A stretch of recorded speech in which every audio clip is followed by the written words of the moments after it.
శ్రీనివాస్ మీరు చూస్తున్నారు SPN education YouTube channel. మొత్తంలో తెలంగాణ ప్రభుత్వం రాష్ట్ర రైతాంగానికి మరొక భారీ గుడ్ న్యూస్ అందించబోతుంది. మొత్తానికి వానాకాలం రైతు బంధు లేదా రైతు భరోసా పేరుగా ఈ స్కీమ్ని ఎడిట్ చేశారు. ఈ వానాకాలం సీజన్ అయితే మొత్తానికి గడిచిపోయింది. ఇక యాసంగి పనులు ప్రారంభించారు ఫార్మర్స్ అంతా. యాసంగి పంటకు సంబంధించి ఎకరానికి 7,500 రూపాయలు అక్షరాల నిజం చెల్లించడానికి ప్రభుత్వం సర్వం సిద్ధమైంది. దానికి మార్గదర్శకాలను కూడా రిలీజ్ చేసింది. మరి ఎప్పటి నుంచి ఈ డబ్బులు క్రెడిట్ అవుతాయి, మరి అర్హులు ఎవరు కారు, దీనికి సంబంధించి పర్టికులర్ డీటెయిల్స్ ఏంటో చిన్నగా మనం షార్ట్ కట్లో తెలుసుకుందాం. ఓకేనా? So let's start our topic.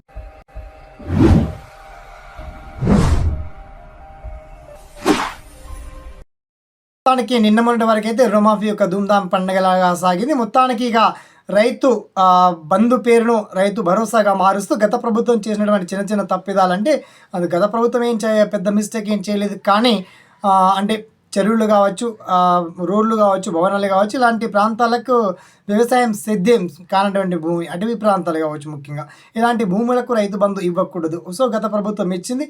మరి ఈ ప్రభుత్వం అలాంటి తప్పిదాలు జరగకుండా సాఫీగా నిన్న రీసెంట్గా నిర్వహించినటువంటి ఇంటింట సర్వేలో ఆ సర్వేకి అనుగుణంగా భూ రికార్డ్స్ అంత పెద్దగా అడిగారు. ఓకే. సో ఆ రికార్డ్ ప్రకారమే ముందుకెళ్ళేటువంటి ఛాన్స్ ఉంటుంది. ఓకే.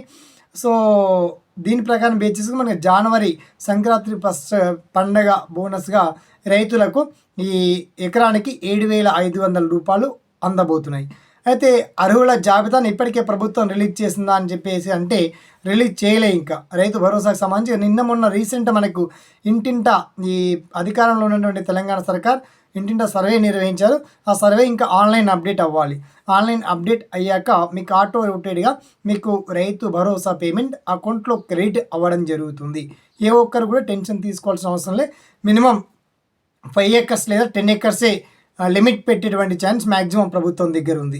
ఇది సక్సెస్ అయిన తర్వాత ఆ డబ్బులు పేమెంట్ రిలీజ్ అయ్యి అకౌంట్లో రీచ్ అయిన తర్వాతనే అప్ టు డేట్ ఇన్ఫర్మేషన్ ఇస్తాను తప్ప అప్పటి వరకు ఇంకా ప్రభుత్వం మీద పూర్తిగా నమ్మకం లేదు మనకి. ఎందుకంటే సంక్రాంతి ఫెస్టివల్ నుంచి అంటే మనకు గ్రామాల్లో ఎలక్షన్స్ ఉన్నాయి కదా, సర్పంచ్ ఎలక్షన్స్, మిగతా ఎలక్షన్స్ వస్తున్నాయి. కాబట్టి అంత బిల్డప్ ఇచ్చి ఈ స్కీమ్ గురించి చెప్పడం అంత పెద్దగా నాకెందుకు నచ్చజెప్పడం అంత ఇంట్రెస్ట్గా అనిపించడంలే. మొత్తానికి రైతు భరోసా పేమెంట్ మాత్రం వచ్చే ఛాన్స్ మాత్రం కనబడతా ఉన్నాయి. ఓకేనా? అంటే ప్రభుత్వాన్ని విమర్శించలే. మొత్తానికి ఇలాంటి ఉచితాలు కల్పించడం వల్ల రైతులంతా సోమరిపోతులుగా తమారగడం, కొంచెం లేజీగా వాళ్ళ పని వాళ్ళు చేసుకోకుండా ఉండడం, ఇలాంటి కొంచెం వ్యవస్థగా తయారైపోతుంది అనేటువంటి ఇన్నర్ ఫీలింగ్ నాది. ఓకే. Thanks for watching. జై హింద్.